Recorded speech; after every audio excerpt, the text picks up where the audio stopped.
Hola my friends, welcome back to YouTooSpain, your favourite source for navigating life and travel in Spain. Today I'm bringing you an update into the intricacies of the Schengen 90-180-day rule. I'll be clarifying which countries are involved, showing you the only Schengen visa calculator, yes the only one, that really covers everything you need, and shedding light on the upcoming changes with the EES and ETIAS. So grab yourself a coffee and let's begin the journey. First, let's clarify the Schengen 90-180-day rule. If your passport is from a non-EU country, this rule determines how long you can stay in the Schengen area without a residency visa. Here's the basic breakdown. 90 days. You can stay in the Schengen area for up to 90 days within any 180-day period. It doesn't have to be 90 consecutive days. It can be split into a few weeks here and a few weeks there. The 180-day rolling period. It's important to understand that this isn't a fixed time frame. Instead, it's a rolling window, if you like. On any given day, you can look back at the previous 180 days to ensure you haven't exceeded the 90-day limit. Here's an example. Imagine you enter the Schengen area on January the 1st and stay for 30 days, leaving on January the 30th. You then return on April the 1st, staying another 60 days. By the end of May, you've reached your 90-day limit within the previous 180 days. To return, you'll need to wait until some of those days fall outside the 180-day window, once it's rolled forwards. That's the basics. It can get much more complicated than that, especially if you're a frequent traveller, but I'll delve a bit further into that in a minute. It's crucial to note that this rule applies to the entire Schengen area collectively, not per country. So, time spent in any of the Schengen countries counts towards your 90 days. And you have to include the day you arrive and the day you leave, even if it's only a tiny part of that day, even if it's just 1 minute to midnight or 1 minute past. So, which countries are included? As of 2025, the Schengen area comprises 29 countries, facilitating passport-free movement across their land borders. These include, first of all, the EU members: Austria, Belgium, Bulgaria, Czechia, Croatia, Denmark, Estonia, Finland, France, Germany, Greece, Hungary, Italy, Latvia, Lithuania, Luxembourg, Malta, the Netherlands, Poland, Portugal, Romania, Slovakia, Slovenia, Spain and Sweden. Also included are the following non-EU members: Iceland, Liechtenstein, Norway and Switzerland. It's important to highlight that while Cyprus is an EU member, it is not yet part of the Schengen area, although their goal is to become part of it in 2026. Also, the Republic of Ireland, yay, has opted out of the Schengen Agreement, maintaining its own visa policies. Therefore, the 90-180-day rule applies to the 29 Schengen countries I've just mentioned. Time spent in Ireland or Cyprus does not count towards your Schengen stay, and vice versa. Now, who needs a visa to enter the Schengen area? There are around 63 countries whose citizens are visa-exempt nationals, so that includes citizens from countries like the US, the UK, Australia, Canada. They can enter the Schengen area without a Schengen visa for short stays, and they have to follow the 90-180-day rule. What about visa-required nationals? Well, citizens from certain countries must obtain a Schengen visa prior to entry, regardless of the duration of their stay. It's essential to check the specific visa requirements based on your nationality before planning your trip. Additionally, some countries have bilateral agreements with individual Schengen nations, potentially allowing for different stay durations. So, always consult with the respective embassies to understand any exceptions that might apply to you.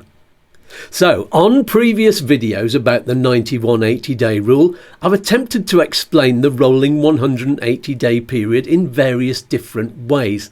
And while some people say, oh, "Oh, it's easy, you've just got to count backwards 180 days." The truth is that calculating your days within the Schengen area can actually be quite complex, especially with multiple entries and exits in the past and the future to take into account. The safest way to avoid overstaying is to use a visa calculator. Now, there are a lot of these online and on apps, and I've reviewed many of them more than once. And I've found that while some are accurate for a few short stays and they basically work like a spreadsheet, I've found out that a spreadsheet can't do the complex maths that works in every situation. So there's only actually one app that I've found that can do absolutely everything you need and has many other vital features too. And the makers of this app have kindly agreed to sponsor this video. So a huge thanks to Schengen Simple. Follow the link in the video description below or the one pinned to the top comment. That will take you to where you can download the app from either the App Store or on Android from Google Play. Look out for the many thousands of glowing reviews, and also look out for the link to the advert, which tells you all about the features and advantages. Schengen Simple's app is so user-friendly, and while it makes avoiding overstays look simple, it's taken years to develop this huge step forward in making your travels easier. Looking ahead now, significant changes are on the horizon with the introduction of the Entry-Exit System, or EES, and the European Travel Information and Authorisation System, or ETIAS. Let's have a look at the Entry-Exit System first. What is it? It's an automated IT system for registering non-EU nationals each time they cross an EU external border, which includes all internal airports. How does it work? It records your name, travel document details, biometric data like fingerprints and facial images, and the date and place of entry and exit. What's the purpose? To replace manual passport stamping and enhance border security. Who does it affect?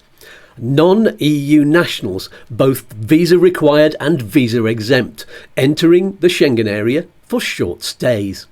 When does it start?